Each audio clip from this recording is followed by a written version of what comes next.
To tonight's regular meeting, RM07 2024, and I'd like to call the meeting to order at 7 p.m.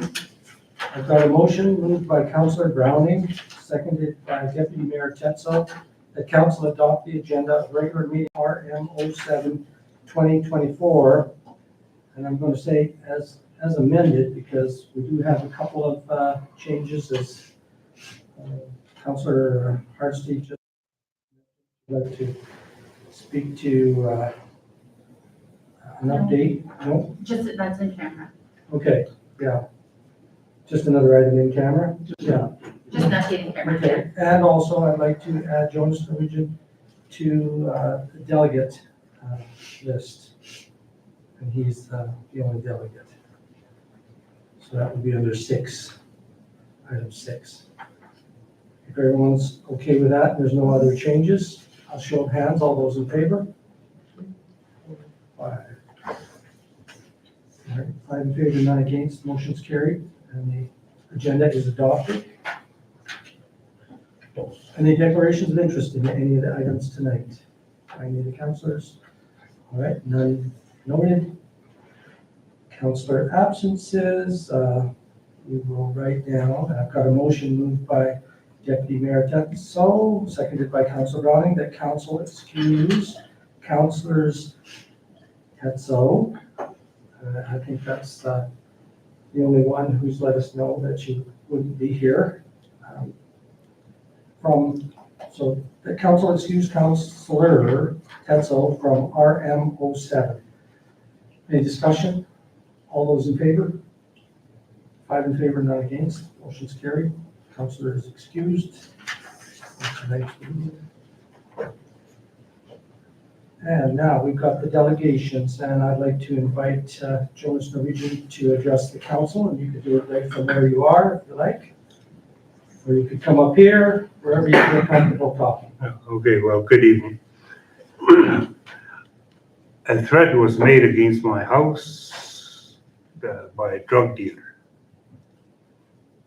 Okay, my concern is that how did it get to this point where it got to my house and threatening my lifestyle when I'm supposed to be protected by the community from things like this happening. I wouldn't be the last one, I'm sure, if this continues. It could be your children, your grandchildren, whoever. But this is getting too far, especially when at my age, I'm supposed to be at home, relaxing, not sleeping with one eye open. That's not the way it should be. But I already went to the RCMP, and they'll do what they could. But I want to know what are the steps the village are doing to protect the seniors and younger people who are threatened by these people who are doing these illegal things.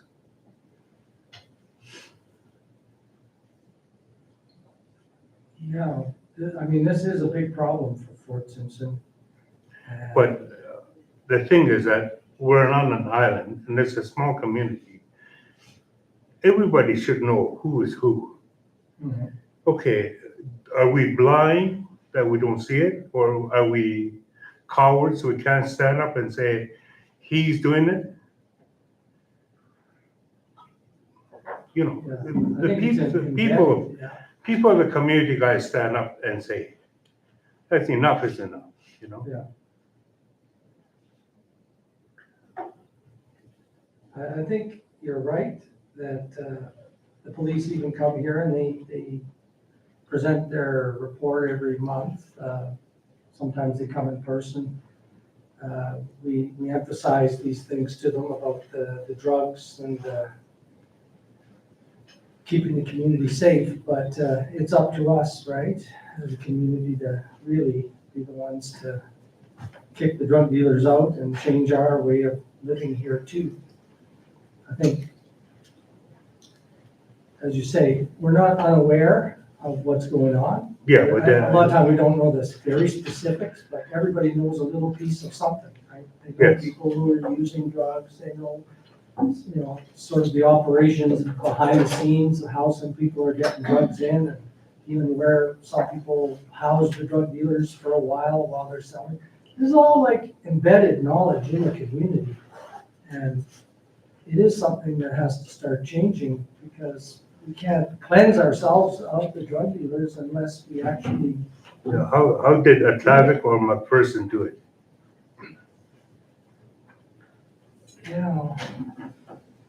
well, it takes a unified voice, I think. Well, you got the territorial government, you got the Métis, you got the band, you got yourself. There's enough power there to do it. Yeah, and we can't just turn a blind eye, as you say.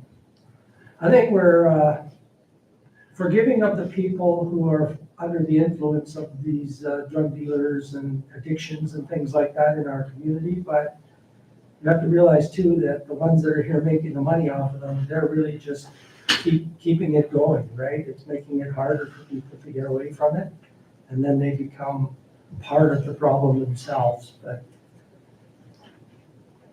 protecting even your own relatives or friends from what needs to be a bit of a reckoning here is not the way to go about it, because it's not fixing anything. And I wish I could tell people, like, yeah, just phone the police, report it. Don't be scared. That's good you came here like this, Well, like if somebody phoned the RCMP and said, Jonas is going down the back road impaired, they will stop me, Right, even though I wasn't impaired. right. But somebody who phones the RCMP say, so-and-so is selling drugs in that house. Why can't they go in there and say, hey, we searched it, and we looked? They can't do that? There's something wrong with this. I noticed they have started stopping a lot more vehicles lately, and they go through the whole process of making you blow in their breathalyzer. I don't know if that can detect some kind of drugs too, but, because I had to do that just last week myself, right? And people were kind of saying, well, it's a bit upsetting that everyone's getting stopped, but hey, the police told me same thing. They knew me, but Sean, you're gonna have to blow same as everyone else, right? So there's like things they're doing to try stop vehicles and maybe lead them to a search of a vehicle. Because a lot of times, a vehicle's here and it's, not a town vehicle. Things like that can lead to uncovering the drug dealers. There's been a certain amount of busts in the community. Doesn't really seem to change a whole lot, because one drug dealer goes, another one comes, right? So there's a demand problem as well as a supply problem. And we have to get serious about addressing both sides of that. Yeah, I think you're still a strong guy. You're an older guy, and it took you to come down here and point this out right in people's faces. So it's good you took the initiative and did that. I appreciate you coming here. Like I got aging years behind me and shorter days ahead. So I'll stand up for what I believe in. Yeah. You know. Yeah, and I think, Especially when the generation behind me, who are going to be the ones that are suffering from these.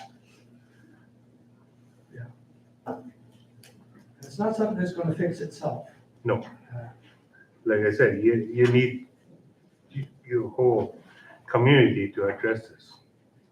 We used to have like a meeting of social agencies and political groups like coming together, and that can sometimes formulate new strategies and ideas on how to deal with this. I think we're just not very coordinated. You ask, what is the village doing? Nothing specifically. But I think together with other groups in the community, maybe we can take on a bigger role in combating this and bringing more awareness and encouraging people to step forward and stand up for themselves, their families, their community.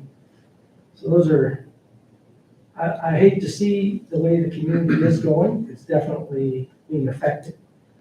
And the impact seems to be getting bigger, and we're losing people. Some of it can be traced to that. So, yeah. Yeah, go ahead. Thank you, Jonas. I'm sitting on the Territorial Board of Health, and last time we had a meeting here, and we invited the CEO of the Health and Social Service. I know that you mentioned that the territorial government, they did deal with McPherson and Atlantic, right? Or up north anyway. And they promised us that they're gonna have small, kind of like a small subcommittee from that task force from Yellowknife, which include the municipal government, the MET, the indigenous government, indigenous leadership here, and the community members. But honestly, it needs the community members to move, to go and get out and talk about that and address the situation. Is not, thank you so much for being that brave to come on and mention that. That doesn't mean that people are not brave, but a lot of people here, we know that they're like harboring, hiding their kids, sons, daughters, friends. They don't want to do that, but they think that they are helping them. We are not helping them. We have to. That starts with the awareness, and this is where we gonna start probably next month. We're gonna invite. We already invited the Deputy Minister of Health and CEO of the Health and the NWT Health and Social Service, and Kami Kandola. They're gonna come here, and we're gonna start that task force for dealing with the awareness for the community. So how we can handle that.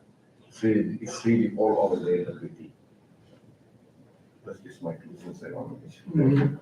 While you're inviting those people, you should invite somebody from The the community. deputy minister or somebody from housing. That is one of your biggest problems, is in the housing units. And there's barriers there that they can't go around the police because housing has policies that block that.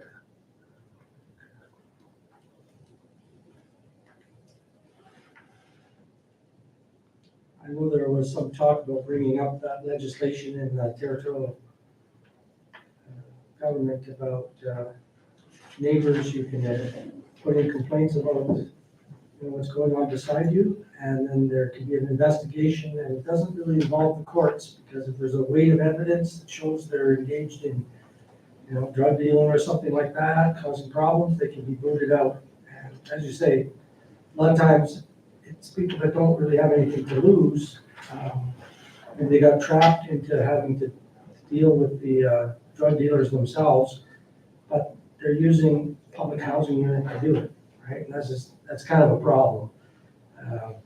And there's privacy and these kind of things right now that stop the police from just busting into someone's home.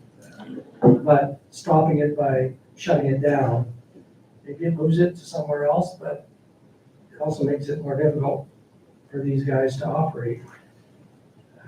We also have to have more help for the people that are addicted. I think that's part of it. More programming. I know the Great First Nations trying to do more programming for healthy living, bringing people out on the land, healing type projects with people. But it's all being done in little bits and pieces. Well, that's the biggest problem they have, is everybody's approaching it with different little avenues. Yeah, You're not dealing with the problem head on. yeah. You're trying to avoid the problem. If you approach that problem head on, that's the way to go. Not go around it and say, I'll give you a healing way to get out of it. No, that's not.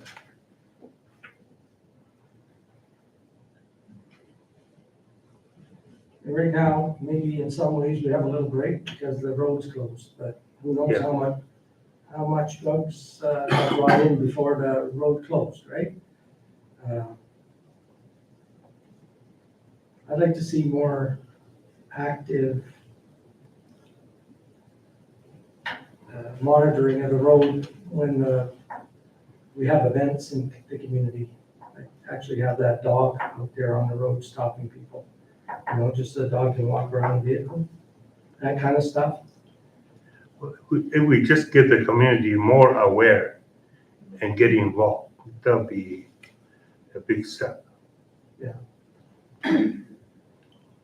So I think it's all good advice. The only reason I'm here is I got threatened directly, Yeah, and I will not stand for that.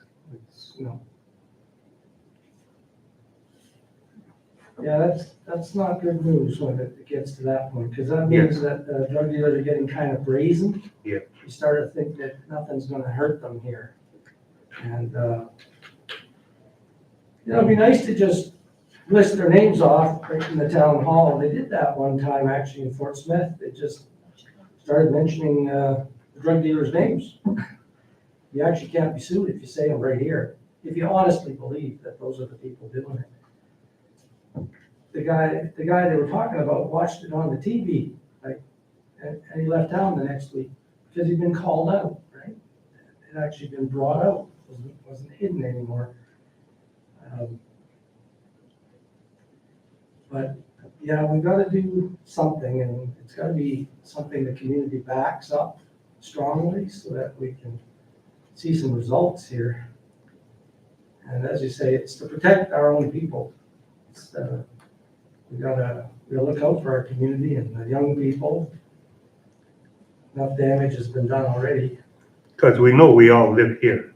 We know who the strangers when they show up. Yeah, It's, that's very true. excuse me, Moss, but the person that threatened me was black. No offense. Okay. Yeah, I never heard of a Dene going to Africa and threatening somebody there. Why did they come here to do that?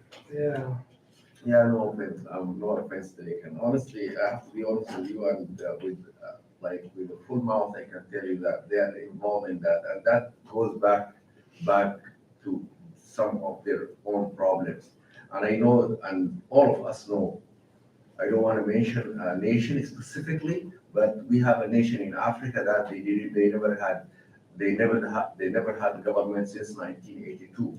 They lost their identity. When they came to Canada, they came as refugees. They forged their papers and they came to Canada as refugees. They were not accepted as refugees, so they lost the identity while they are not accepted here. They got kids here in this country who have no any identity. So there is nowhere, according to the 1951 Convention of the UN, to send them back home. There is no home. So they stuck here and we got to stop with them. And that's the Somalians. We know that, all of us, we know that. So we have to be really careful about them. I'm sorry to say that, but that's the truth. yeah, I think to move this forward, I think a couple of things could happen is, one, it could be brought up at the tri-council meeting, the next tri-council meeting, and see if we can get more of the social groups and the police and things, housing, and get them around the table so we can start identifying some potential solutions and forms of action. Also, I think we can put this on an agenda for a public meeting in the very near future. I know we've talked about having a meeting on the dog issue, right? But really the people issue and the drug problem here is, to me, a lot more important. And so we gotta deal with it, right? And But yeah, public meeting with all three governments. sitting there, yeah, so it's not just one Yeah. group or anybody, it's showing that everybody's as concerned as everyone else. And that we can start to work on. You know, take some first steps here. Just sitting and waiting for the police to do something, or it's not really, you can't put all that on one group or another. we're not coordinated, it's not as effective. I don't know if it's really getting through to the drug dealers too, that they're not welcome here. It seems like maybe they are welcome. You know, there hasn't been too much bad things happening to,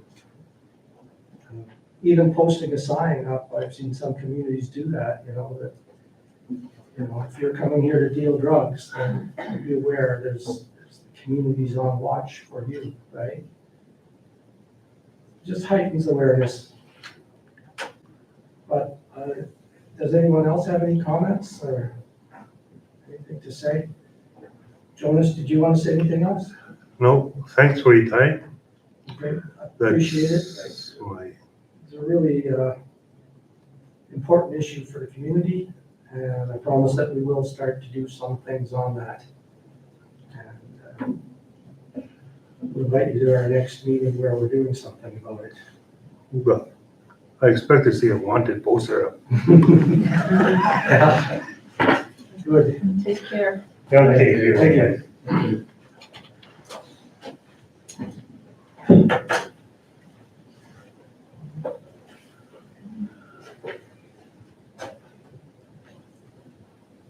Okay, so the next item is adoption of minutes, and we don't have any of those tonight. We have item 8, reports, mayor report, however, we do not have a report here tonight. And SAO report will be given in camera, I'm taking it.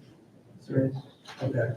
Anything outside of in We camera? do have a visitor tonight, starting to attend meetings going forward, so and then he's going to be jumping into the books. Oh, Adrian. Yes. You don't see that? Yeah, that's good. All right, so then table items and old business, we have none. Under 10, new business, and it's a little bit like old business because we're finishing off something, but we're right in the middle of it, and that's that third reading on the short-term borrowing bylaws. So I've got a motion moved by Deputy Mayor Tetzo, seconded by Councilor Browning. The council adopt third reading with respect to bylaw 2024-004, the short-term borrowing bylaw. And again, if, SAO White, if you just wanted to review that again, just before we have a last discussion and vote on that. Again, just the authority to have a comfort level with respect to our working capital issues that have been more serious this year than other years. And again, it's not an amount of money we borrow, it's a movement as we need it. And I'm confident that we're going to start seeing our conditional funding starting to happen. So hopefully the use of that will be minimal. But that's where we're at. Okay, any further discussion or questions on that? All right, then a show of hands, all those in favor of the third reading? 1, 2, 3, 4, 5, 6, 7 in favor, none against. Motion is carried.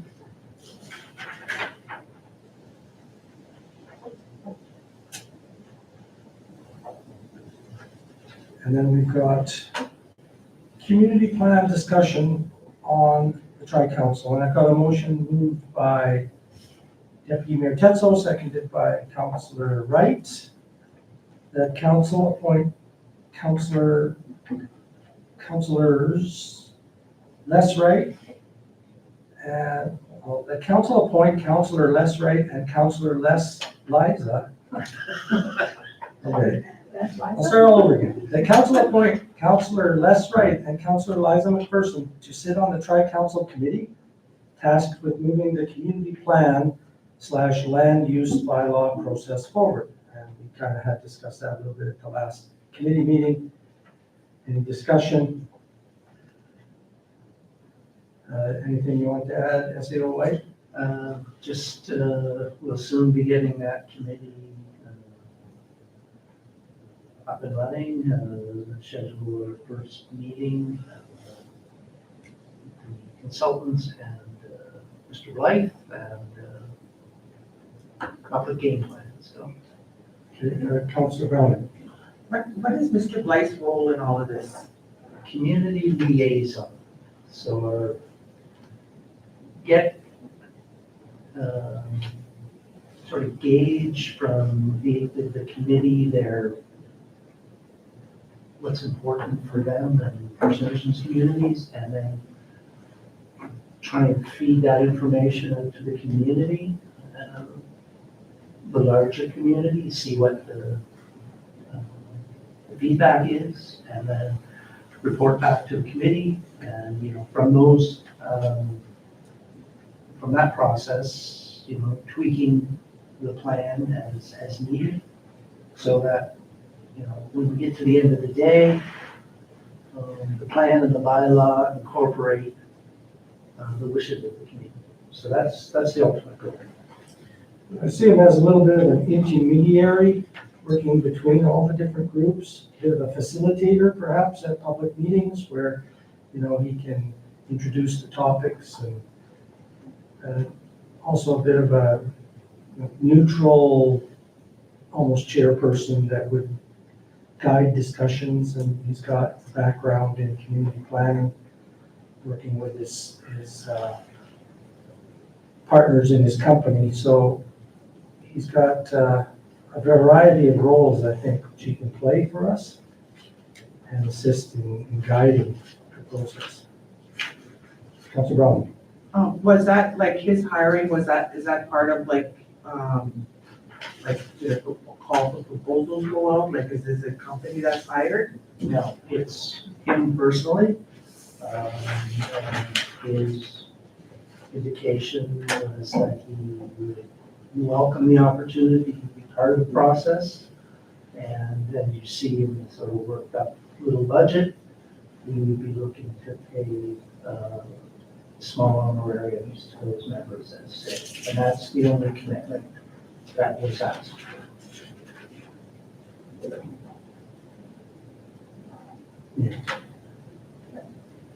I guess I'm just a little bit confused as to how we settled on, you know, Mr. Blythe. I know originally the discussion was around Blythe and Babe, the business, because of their experience in development and community development and planning. But now if it's just Mr. Blythe as an individual, like basically we just selected him to be a volunteer here with a small honorarium. I'm just wondering how we settled on one individual to be a mediator between the consultant doing the community plan, and now that we have this board made up of tri-council to help guide this, if there's still if there's a role to be played. For that person. Yeah, I think he's more like a resource person to draw on. He's not, in a sense, setting a path forward, because he's only there as a kind of a helpful guide, and he may have some ideas or input that he could help to, you know, put out there because he definitely has some expertise in community planning with his company, and he's part of it, and he's read our community plan draft. I know he attended that meeting where a lot of the issues came out, and at the end of that meeting, he was actually saying that, you know, he looked at what had happened there and he said, well, I can tell you why maybe some of this is happening, because there wasn't enough consultation, you know that certain groups just didn't get enough knowledge of what was happening here, and as far as we know, I could have told you that. yeah, he's kind of always played, I'd say, a fairly neutral role in the community. I don't think like he said, he came to that meeting, it was out of interest. He said he had no real leanings one way or the other about how things were being put out there. He probably heard a bunch of things there, and then he realized, well, yeah, there are a bunch of unresolved issues here, and things need to be, there's more engagement needed. He's a good communicator. There's just a lot of things about him that stood out as, well, if he's offering, why would we? He didn't offer you you offered. Well, You walked up to him and said, would hey, you would wanna be do this interested? for us? Would you be interested? Yeah, would you be interested? After we had a little discussion at the end of the meeting, that's true. Yeah. So you sort of handpicked them. I We didn't handpick pick them, you did. Yeah, if you got a different idea, you put a name out there, I guess. See, it's not really like that, right? I mean, if there's people that we can use as resource people, and they seem reasonable and they're willing. We already had passed a hurdle. The guy was involved, and knew about it. And was actually somewhat willing. We're not paying big bucks here. No, I seen that. This is more like a community service thing that, often with committees and things, you will invite some local people to attend, right? Just to be part of a committee. It's not that unusual. This is where you get to add, this is where you actually get to say, though, that he will be part of it. If you don't like him, or think there should be some other process used to pick somebody, you can do it. Yes, Councilor Brown. I don't have an issue with, say, the person who you've chosen. I have an issue, I think it needs to be, like I said before, council as a whole to make those decisions, and we're not out there looking stupid about, what's Chuck doing? I have no idea. And then when it comes to like your mayor's report, there's nothing ever to report. Those things would be important to report, so that we can stand by you or not, right? Like, I mean, I don't want it always to be a fight here, but I think if we know what's going on, if you tell us then it's easier to defend some of our decisions. Yeah. That's all I want to say about that. Sure. Sorry. Yep. go I ahead, just think Councilor. that it's important, it will be important that maybe we really like lean out on what is Chuck's role and responsibility, because I'm sure it's gonna get asked of many people, especially when you're looking at the budget here. That isn't our thing where there's 8 meetings for LKFN, 8 meetings for the Métis, and then 8 meetings for Chuck Blythe. So just to be sure that we know what his role and his responsibility in the process is, so that it doesn't seem like he's just one community member that's invited to this tri-council type community meeting, like, because it seems like he may be able to provide some sway or some, just conversation that other people may not be privy to. So just to be able to back it up, just to have outlined, what is his role and In what terms is of his, reference, I think. yes, like what is he doing in terms of this process, Yeah, exactly? more specific. Just Yeah. for us to be able to answer those questions when they do come. Yeah, because for sure, he's not voting. That's one thing. He's not part of any group decisions to do anything. He may be there to assist in formulating questions or making sure that people are putting their thoughts together in a way that can be relayed correctly to the consultants. Yeah, he's just, I'd say, a helper on the side, somebody to draw on for assistance perhaps if needed. Even, I know we were talking about, well, who's controlling this process, right? And it has to be seen that the three groups are kind of just all equal standing in this thing, right?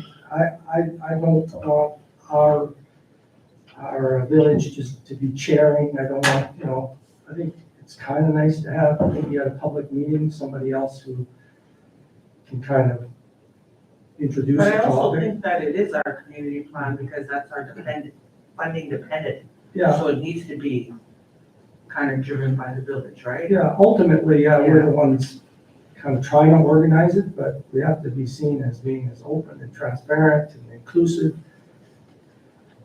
And the 8 meetings, that's not 24 meetings, that's 8 meetings where all three No, groups yeah, are no, I gonna be together, understand right?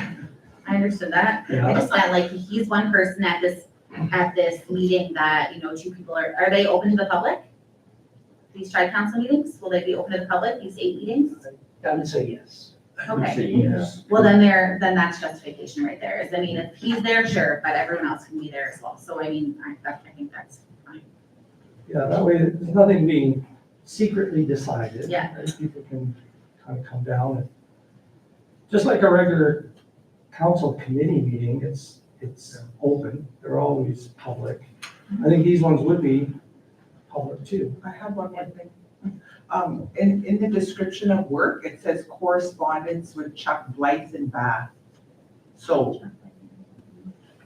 like, we need to be, Just just a clarification there. He did indicate he is no longer associated with that company. okay, then that shouldn't be in the scope of work. It's in the scope, it's in the, order request, description of work, the second bulletin. Oh, in Foden's Yeah. information? Okay, yeah. I think that's actually better anyway, because this way he's more like just a community member. What she's saying is it is there, Blythe and Bay. I see that. Yeah.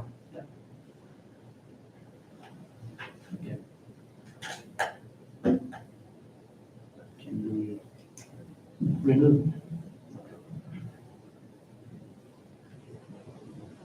Okay. But back to the original motion, it's just to appoint two counselors from our council to sit on this planning committee. And is everybody good with that? Any more questions about that? I'll ask for a show of hands for the two, to vote the two counselors on. 1, 2, 3, 4, 5, 6, 7. Okay. 7 in favor, 9 against. Motion's carried.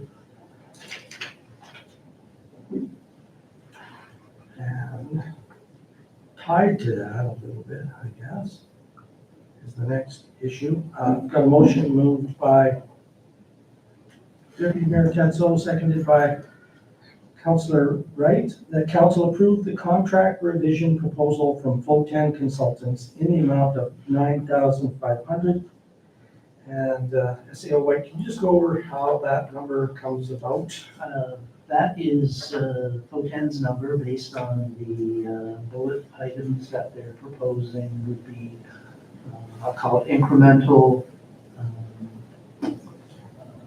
provisions that they would be providing based on the need that was identified for more engagement. And so these are itemizing the different engagements they would be a part of, along with this committee, and through that process. And that is their number, that's the number they worked up for you folks to consider if you are inclined to go forward with this. Any thoughts, any questions by council? I'm finishing. Yeah, it's And not I a mean- huge number, and there is extra Like work being 10,000. asked for sure. I mean, we still fall within the budget parameter Original that was budget is set now. for this year, which we didn't know, we think, higher than what originally was needed, so anyway, that's where we're at. Okay. Well, if there's no more comments or questions, I'll ask for a show of hands, all those in favor. 7 in favor, none against, motion's carried.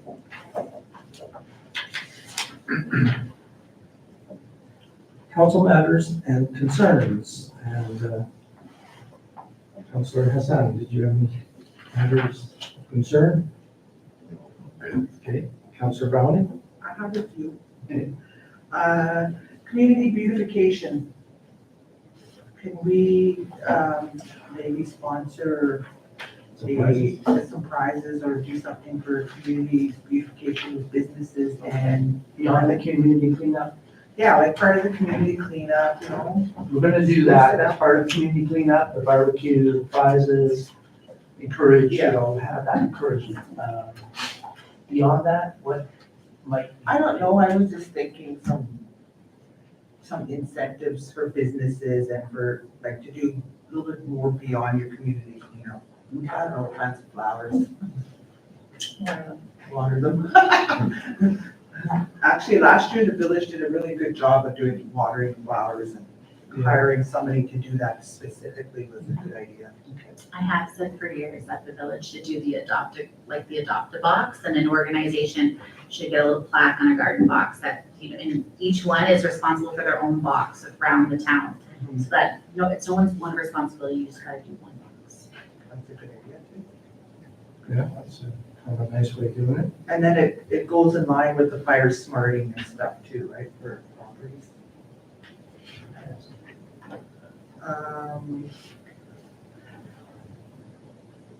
I'm just wondering in regards to the fire smarting, just some rumblings and stuff in the community about what's being cut, like for trees, like for the fuel.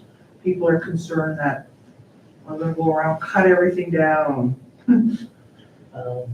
like they did at the riverbanks. Okay, so the fire smarting process, I guess there's a big project and there's the efforts that we start to undertake on specific properties. So we're ramping up a crew of assessors that will be going around doing their assessment on each property. And we'll be speaking with the property owners about what is recommended that we should do on that property to fire smart it to the best. Once that's all completed, then there's another crew getting ready and will actually start physically doing the work on the properties. We're not 100% sure of start dates or any of that, but it's in the late stages of getting ready to go. In terms of the big project, there is a series of areas in town that are identified. They call them treatments, and these will be cut within parameters of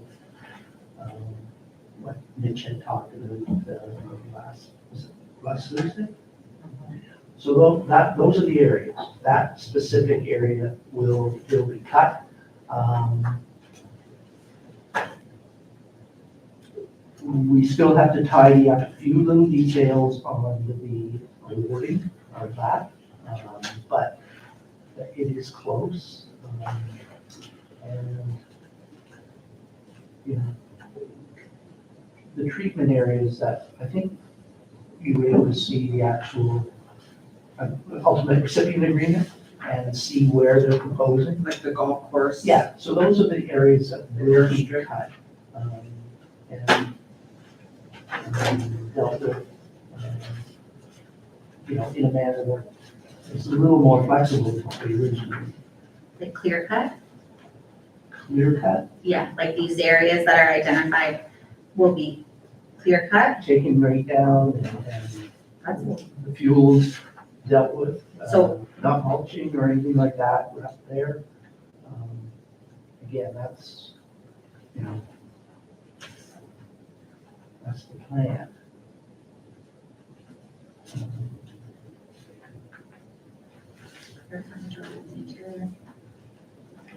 Okay, so, And one more. okay, that's, Just a thank you to the fire department for starting their burn control burns. I'm really glad that they did the whole hill down towards the campground, and I think we need to take some action around that area or whatever too. They're going to continue to do that process as conditions allow, and you'll see more of that happen. thank you, Councillor Browning. Councillor Hardesty, any council issues or concerns? No? Okay. Councillor Belfontaine. Not at this time. Okay, Deputy Mayor Tetzel, any concerns? None at this time. Councillor Wright. None of this time. And Councillor McPherson. I think the only thing, just, you know, living on the hill, you always see all the ATVs that are coming out now with the youth, and I'm just a little bit concerned that some of them aren't wearing helmets. I don't know what our role is as to enforcing their, or educating, By law. There's an ATV bylaw. yeah, so. But, you know, it's just a little bit, Do we pass that on? That's where Also, we're driving on the road without license plates on them. They're not onto that either, especially when they're youth. Yeah, they gotta really avoid being on those roads.